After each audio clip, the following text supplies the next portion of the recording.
Rebecca here with a LearnFluteOnline.com lesson.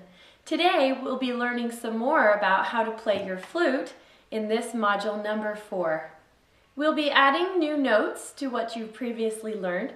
You'll remember in the last module my son Braden helped you learn how to balance and hold the flute, which is the number one trickiest part about playing the flute at first.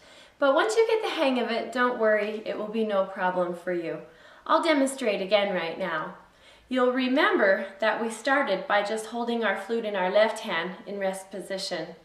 And we use our right hand to find the right position for our keys. Our pinky is going to be on the very first key of the foot joint, okay? And then in turn, it's just really easy. You just put one finger at a time on the body, and then the thumb comes underneath so that your hand looks like this. It's like maybe you were going to eat a sandwich, and so you keep your hand in nice curve, easy, relaxed position. Great.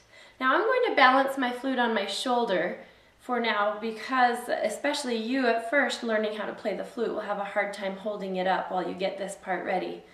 But we'll be taking our left hand and placing it right here between those first two keys. Now we do not use this first key to push on. We use our index finger on this key and we call this one our first key. Okay? So we'll put our hand just like this, first finger on there and thumb behind on the square key, not on the round one. Please remember that. You'll end up playing a funny sounding note compared to what I'm playing, if so. Now we'll go ahead and put those two fingers on so that that note is being held on, and that is the note B, okay? So back on my shoulder, again I have my pinky on the square key on the foot joint, 3 fingers here with my thumb underneath, and I have my left hand on a B. Then I'll be able to place my flute on my chinny chin chin and find that perfect spot. And this is going to be our play position. Here's B.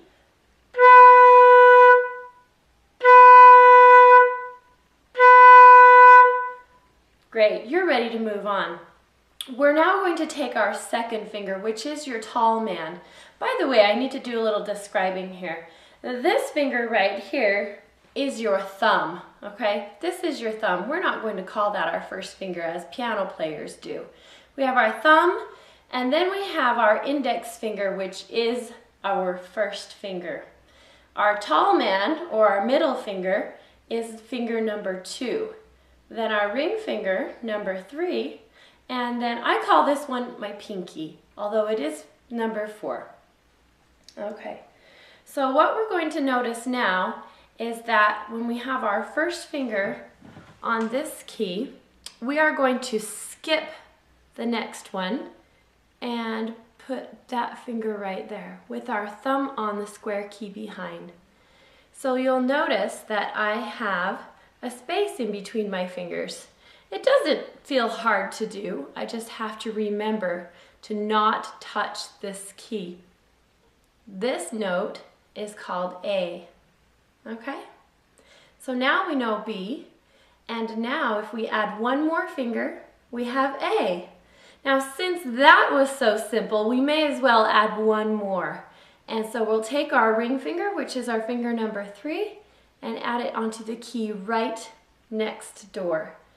This is called G. So you have 3 notes now. You have a B, you have an A, and you have a G. Now let me remind you that my thumb is on in the back. So when you're playing these notes, it's like playing add-on. We start with one and then we simply add another, keeping the other ones on. B, A, and G. If you can find all 3 of those, then you are ready to play whole songs. This is going to be really fun. Listen carefully while I play B, then A, then G. These are pretty low, and we're going to use our nice soft spit to do these, okay? B first. then A. Remember to skip a key. And one more finger on for G.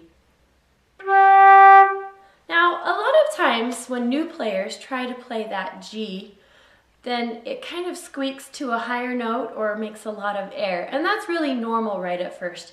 Just remember to use a nice soft spit, but you'll have to kind of drop inside your throat, oh, like you're putting your position in the position of saying oh, like lollipop, just the oh part.